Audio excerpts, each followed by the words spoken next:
سلام، من مینا هستم. منم اگارم. با هم دیگه امروز اومدیم غار کتلخور سمت زنجان، روستای گرماب.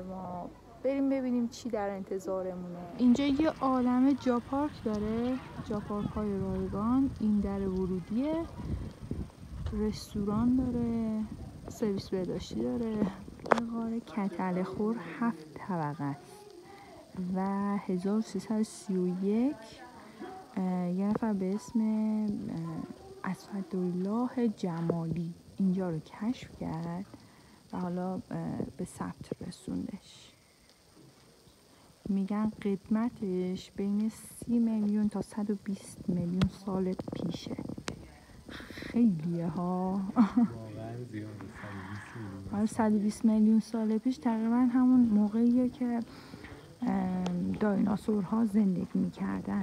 استان زنجان، شهرستان ابهر، روستای گرماب. آره خیلی قشنگه. یکی از زیباترین غارهای دنیاست. 7 طبقه است و 120 میلیون سال سنشه. اصلا باورت میشه؟ یعنی دایناسورها ممکنه توش زندگی کرده باشن؟ نه ولی فکر نمی کنم دایناسور بره تو غار، ولی خیلی قشنگه. خیلی چیزی که خاصش کرده اولا تعداد طبقاتشه که توی دنیا فکر میکنم فقط 2-3 تا غار هستش که اینجوریه و یکیش توی ایرانه، یکیش هم تو آمریکاست. توی فایل یه مستند دیدیم. و چیزی هم که خیلی خاصش میکنه این قندیل های قندیل های آهکیش هستش که خیلی خالصه. بعضی هم میگن که هنوز کشف نشده تا انتها این غار که چقدر وسعت داره، ولی تا الان هم 5 طبقهش کشف شده که حالا بازدید کنندگان میتونن 1 طبقهش رو فقط ببینن و میگن ممکنه تا غار علی صدر ادامه داشته باشه. خیلی شگفت انگیزه ها. خیلی چیز جالبیه. بریم بقیه غار رو بهتون نشون بدم. قرار لیدر بیاد ما رو راهنمایی کنه. این اولش خیلی سرده. کوه نبود. کلمه هاش از هم جدا میکنی. کتل تفته مفهوم میده. خور ریشه اوستایی داره، معنای خورشید. تفته خورشید مفهوم میده. و اینکه ورودی اولیه غار به صورت سینه‌خیزی بوده، به طول 700 متر اینجا رو سینه‌خیز می‌رفتن. با منظره این چیزایی که اینجاست شبیه شیره، به خاطر همین اسم اینجا رو گذاشتن میدان شیر. چند تا اینجوری سنگ هاییه که شبیه شیرن. اینجا برش شده دیدی؟ سایه خودش میده، اینم پنجه شد. اینجا از کردن کار آب درست کرده. منطقه زمانی زیر دریا بوده، اینجا پر آب. تا این سفیدی آب بوده. ببین اینا داغ آب. تا میشه گفت میلیون ها سال داخل اینجا آب روان بوده. از زمین شناسی به اینا روانه هست. یک دفعه نشست داشته از این سفیدی تا این سفیدی پایین، به خاطر نشست یک دفعه آبه که این وسط قهوه‌ای بالا پایین سفیده. البته اکسید آهن هم دارن قهوه‌ای. حالا چون به ندرت رفته به طبقات پایین بر اثر تبخیر قندیل گل کلم همین دیواره‌ای تشکیل شدن. زمانی که آب بوده اینا رشد داشتن، هر 300 سال 1 سانتیمتر رشد داشتن. الان دیگه ندارن. تا اینجا جزو جاهای مرده غار بود. از این به بعد غار زنده هستش و زیبا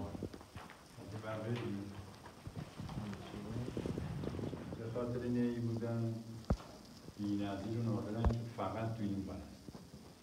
اینا هر 70 سال 1 سانتیمتر رشد دارن. هنوزم فعاله. استالاکتیت سقفیان، استالاگمیت کفی. استالاکتیت از بالا رشد میکنه، میله از پایین با هم وصل میشن. 200 قدم بریم جلو تالار عجایب هست. اونجا استالاکتیت و میل به هم رسیدن میبینیم. سنیابی شده 28 میلیون سال قدمت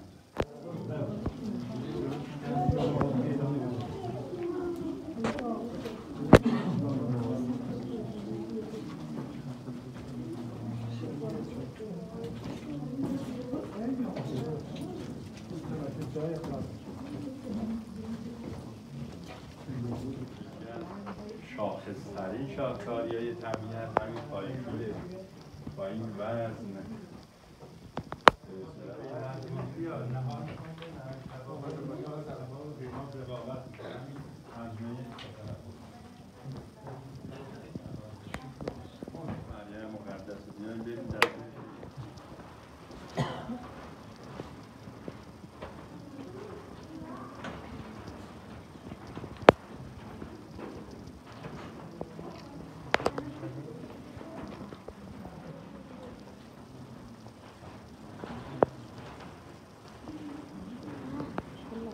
مثل اینکه قراره سال دیگه از اینجا 500 متر دوباره بکنن برن جلوتر.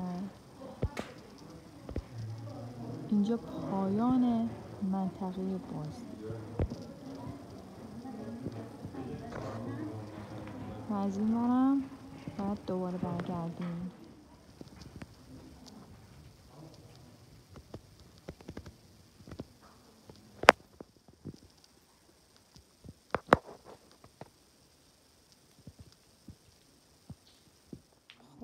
ما غارنوردیمون تموم شد.